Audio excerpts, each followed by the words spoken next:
Hallo Leute, hier ist wieder der Baufuchs für euch. Heute mal mit etwas ganz Speziellem. Und zwar möchte ich euch zeigen, wie ich Holz von neu auf alt machen kann, so dass es aussieht wie hier bei dieser Schlagzeugkabine, die ich gebaut habe.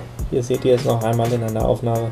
Das ist eine ziemlich coole Sache und ich finde es immer wieder herausragend. Das ist mein Werkzeug, das ist alles, was ihr dafür braucht. Ein Stück Holz, das ihr auf alt machen wollt, Propangas inklusive Gasbrenner, 2 Schraubzwingen, um das auf die Böcke zu befestigen, ein Akkuschrauber oder eine Bohrmaschine, ein Stemmeisen, ein Hobel, eine Drahtbürste und ein Hammer.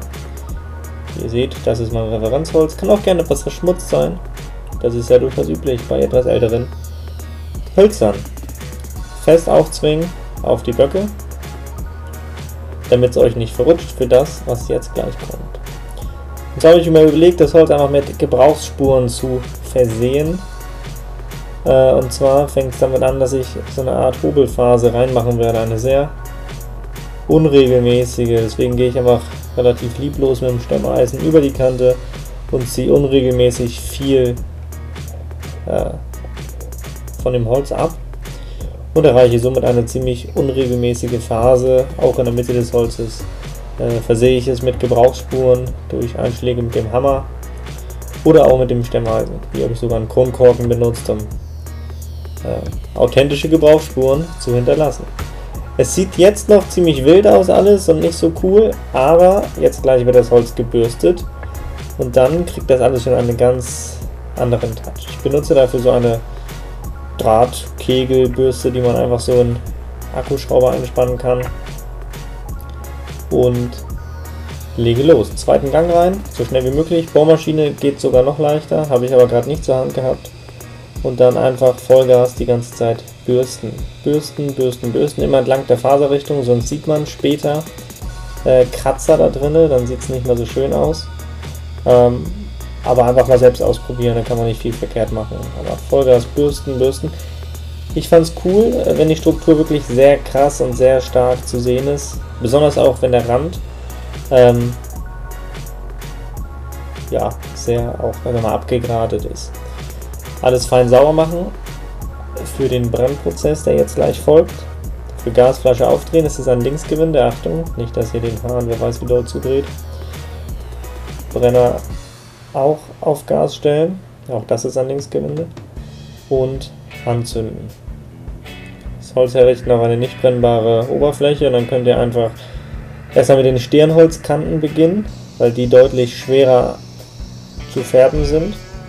Und dann die Fläche wird immer sehr schnell schwarz, aber die Kanten sind immer die Schwachstellen oder auch die Äste. Das sieht man sehr stark. Deswegen beginne ich mit solchen Problemzonen, weil die andere, ja, der andere Part des Holzes wird sowieso schnell verkohlt. Gut. Das dauert in der Regel gar nicht zu lange, habt ihr eine schön verkohlte Oberfläche. Sieht auf den ersten Blick etwas wild und zu viel aus. Jetzt kommt die Handdrahtbürste zum Einsatz, mit der ihr wichtig nur entlang der Faserrichtung bürstet. Und da geht gerade in den ersten Zügen ordentlich Asche und Ruß weg. Also vielleicht nicht gerade direkt vor der Haustür machen, wenn ihr da nicht irgendwo schöne schwarze Flecken haben wollt. Einfach mit der Drahtbürste auch die Kante bürsten, das finde ich immer sehr schön. Das seht ihr auch später nochmal, wie es dann aussieht. Sieht auf jeden Fall richtig gut aus. Ja, und je nachdem wie hell oder dunkel ihr das haben wollt, gut nochmal rüber bürsten.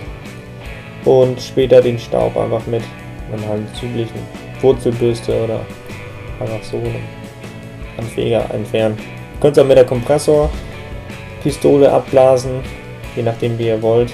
Sogar abwaschen kann man das. Und das ist dann das fertige Endprodukt. Ein Holz, das eben noch neu war, sieht jetzt alt und gebraucht aus. Es ist gebürstet worden und ja, sieht nicht aus, als wenn es gerade erst gekauft wurde. Hier seht ihr auch nochmal die Kante, wie ich meine. So habe ich es dann später verbaut. Im Rahmen unserer Kirche musste ein Podest für Schlagzeug gebaut werden. Das habe ich damit verkleidet. Und ich finde ein sehr, sehr gelungenes Ergebnis. Die Fladerung kommt sehr gut zum Vorschein. Ja, und wenn es euch gefallen hat, macht's nach. Schreibt was in die Kommentare, probiert es aus. Und wir sehen uns beim nächsten Mal. Euer Baufuchs.